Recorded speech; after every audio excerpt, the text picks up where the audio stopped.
How's it going, everybody? My name is Philip, and today we're going to be reacting to Geography Now, Australia. I feel like I haven't done this one, or I haven't... Bleh. Okay. I feel like I should have done this one sooner. That's what I was trying to... I feel like I should have done... I can't... What is happening? I'm excited. Let's just go with that. I've been doing a lot of stuff on Australia and I absolutely have kind of fallen in love with Australia. Even with all its dangerous animals that I'm sure that I probably would never see. Or if I did, they would not bug me. Or I wouldn't even know it. I'd be like, oh, that's a giant-ass spider. Bye. Or some, I don't know, maybe not just spiders. You know, I'm sure there's a bunch of other things that I wouldn't necessarily see. That everyone, that's always the excuse, I think, when it comes to Australia. People are like, oh, well, they got a bunch of deadly animals. You see that giant scorpion spider they got over there? Whatever it's called. What, you gonna go looking for him? Like, I'm gonna go to the cities. I don't know how often they're in the cities, so nah, not doing that. But I feel like this is definitely something that I have been for some reason I just didn't even think about it until literally like an hour ago. So I am definitely getting ready. I'm excited for this one because I've done what, Indonesia and New Zealand. So I mean, I guess there's not really much else to say. Let's jump into it because I'm excited. All right, everybody, let's just all get it off of our chests. Koalas and kangaroos, boomerangs, didgeridoos, Sydney, Melbourne, Uluru, crocodiles, cockatoos, everything that will kill you, shrimp on Barbies, that's not true, that Vegemite stuff that tastes like poo, coral reefs and platypuses, platypi, what's the plural of platypus? Is that an actual song? All right, now let's actually learn about the freaking country. It's time to learn geography now! Hey everybody, I'm your host Paul Barbato. Today's gonna be Australia. You know the drill, let's dissect the flag.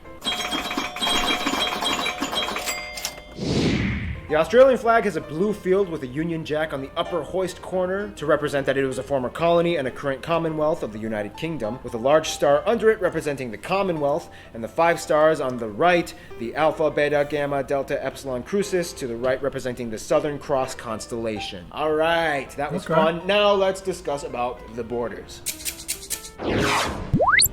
Now, obviously, as an island nation, or rather large one, but still an island, Australia doesn't have any borders with any other nations, but that doesn't mean that Australia doesn't have some rather intriguing parameters. The country divides itself up in a rather intriguing way. Like the US, Australia has states, not provinces. There is a difference. 6 of them, and each one kind of has their own little flair and quirks, like Tasmania, known for being crazy. Where things get a little interesting, though, are the territories. Australia has 3 domestic internal territories and 6 overseas territories. Technically 7 if you include the Australian Antarctic territory, even though the Antarctic Treaty kind of bans anybody from claiming Antarctic soil as their own, which we will find out in future episodes that a lot of countries do a wonderful job at ignoring. The 3 internal territories are Northern Territory, Capital Territory, which is basically just the capital city of Canberra and some extra space around it, and the confusing little tyke Jervis Bay Territory. Jervis Bay was bought and developed to give the inland capital Canberra access to the sea, and eventually Jervis Bay split from the capital. However, it's still counted as part of the capital in elections. It's a little confusing, even though it really doesn't have much going for it, except for a small navy base and beaches that it kind of took from other neighboring towns. The most dramatic border area, though, would have to be the middle of Australia. For years, this slab of land didn't exactly quite know how to distinguish itself and has gone through 4 transitions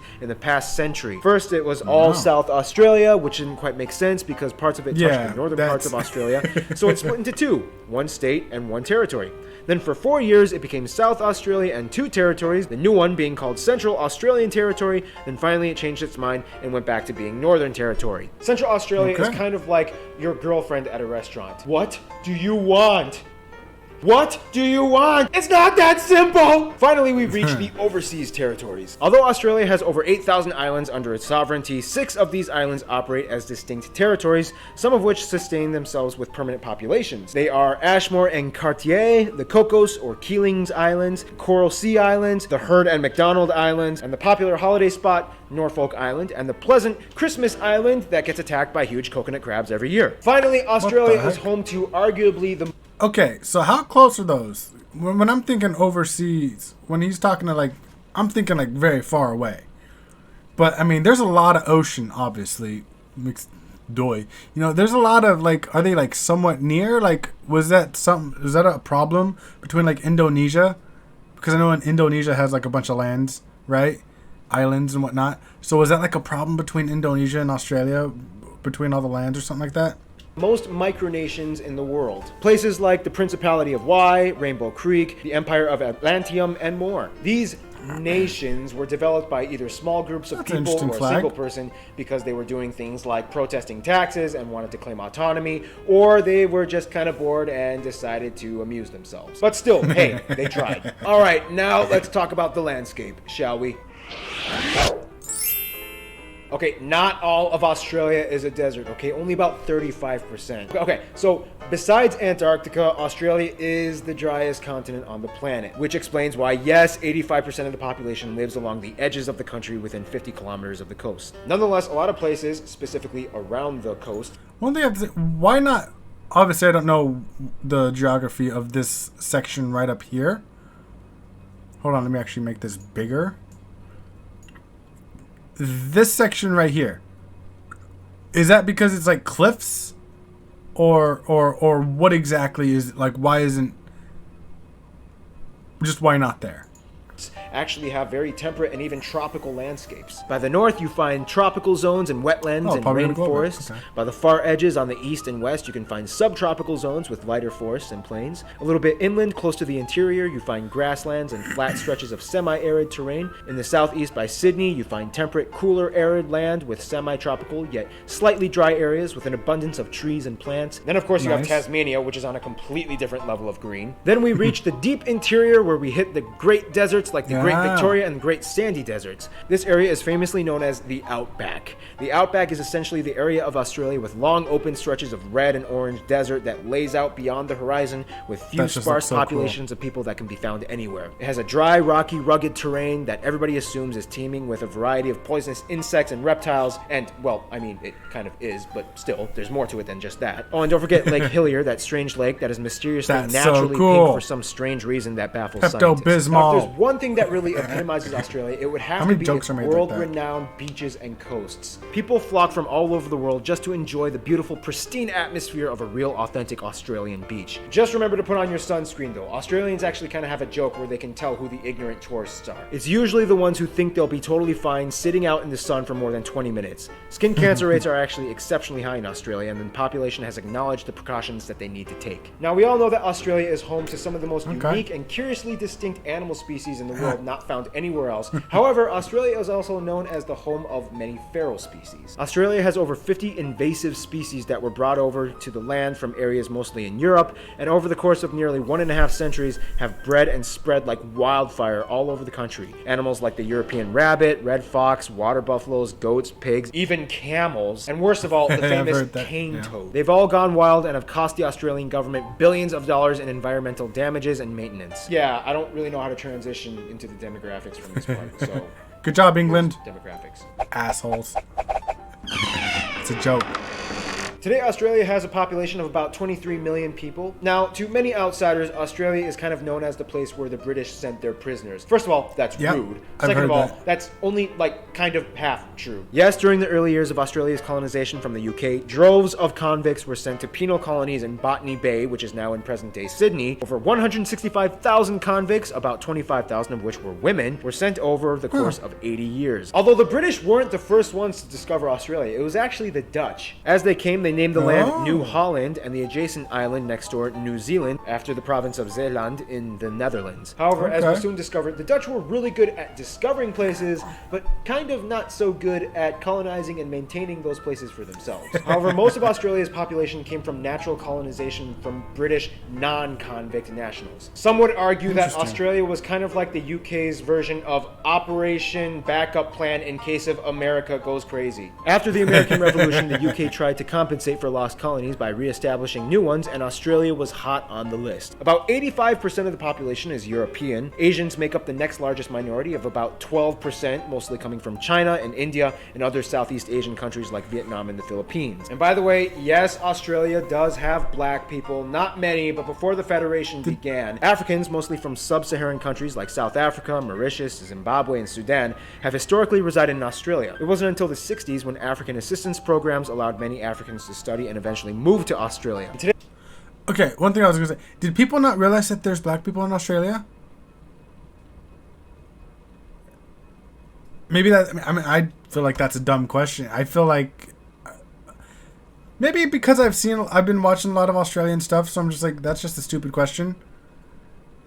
But, I mean, I think it's a silly question. I mean, I don't know how many people ask that question, but okay. they make up about 1% of the population. One demographic of people that commonly gets overlooked, though, would have to be the native Australians, commonly known as the Aborigines, which make up about 3% of the population. Aborigines are a very unique and distinct people group that come from hundreds of different tribes, each with their own language and dialect, spread throughout the north, south, and central regions. Today, Aboriginal rights are a huge hot-button topic in Australian legislation, and about 22% of the land of northern Australia is Aboriginal. That's a cool flag, though. In 2013, Aboriginal groups actually banded together and decided to kind of make their own little state called the Murruwarri Republic, independent from Australia. The Australian government, though, doesn't really recognize this claim and just kind of brushes it off with a meh, as long as you don't cause a civil war attitude. Well, as you can see, a lot of people have come to live in Australia, but now let's see how Australia interacts with the rest of the world.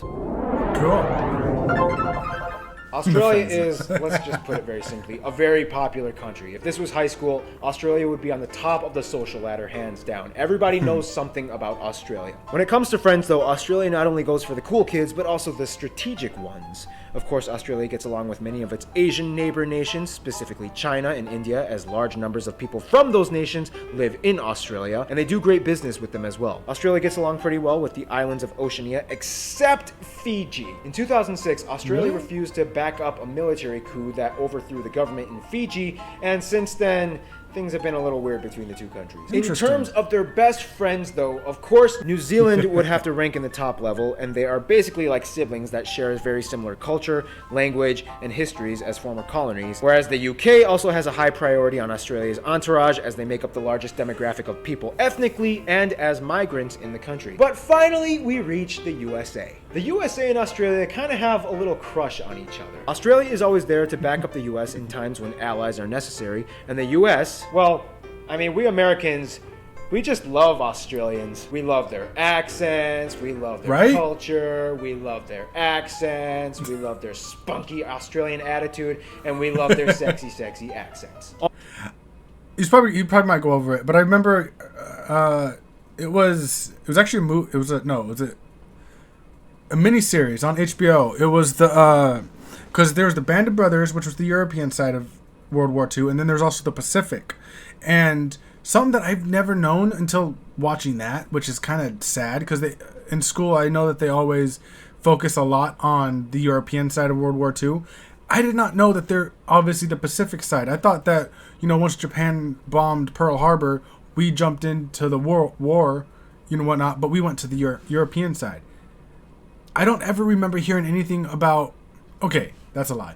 I remember hearing about dropping the atomic bomb in, Japan and all that. I heard about that, but I thought that was it. I didn't realize that that Americans went to Australia to kind of set up kind of a temporary base camp so that we can, fight against... I don't know if it was the Philippines or like some of the islands around Australia to try and help protect Australia or something like that.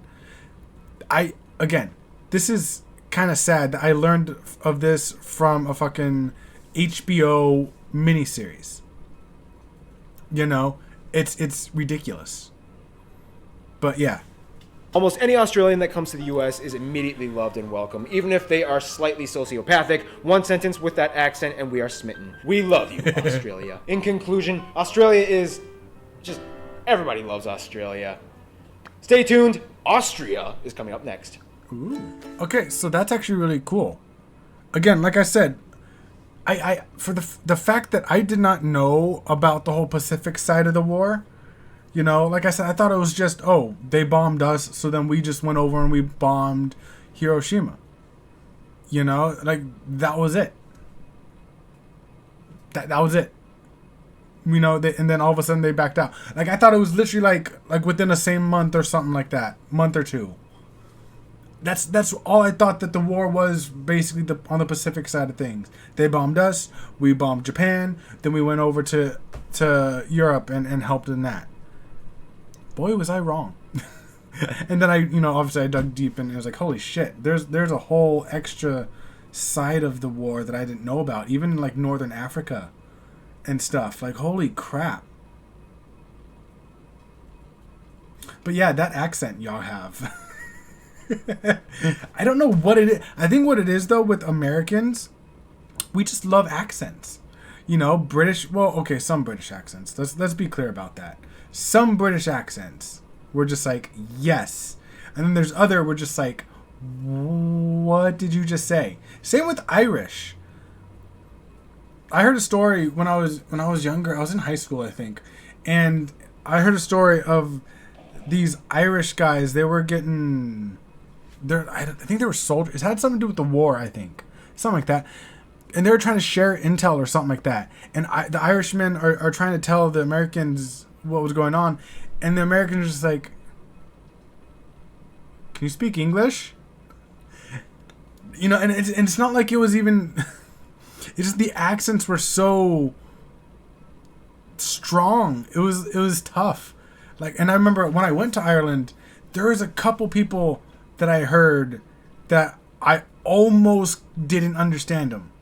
Like, it took me. I stood there like, wait, you said about this, right? It's like, okay, yeah, no, okay. I had to clarify because the accents. Some of the accents are so strong. It's also kind of funny with Scottish as well. Like I said, it just depends on the accents, I think. But Australian are definitely, the accents are a big one, honestly. So, yeah.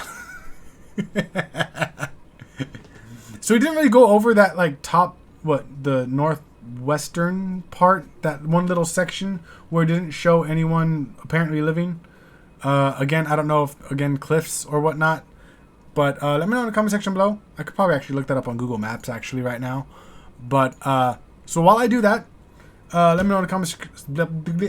I can't speak this episode apparently, this video. Thanks so much for watching. Click subscribe if you enjoyed this video, and if you are looking forward to me learning more about other geography stuff, because I just absolutely love it. Again, for some reason I thought they were gonna go over like maybe a possible dislike between Indonesia and Australia. Especially because when I saw the video that John Oliver did on gun control, you know, the reason why Australians wanted guns for a long time apparently was they were afraid that the Indonesians were going to invade or something like that. And you know, yeah. But is there like a love-hate relationship with Indonesia, or is there just kind of a we're watching you type of thing, like you don't make a move on us, otherwise we'll bomb, or we will be very upset with many of your islands. Or I don't know. Again, I don't know. Thanks for watching. Again, subscribe for more, and I will see you guys next time.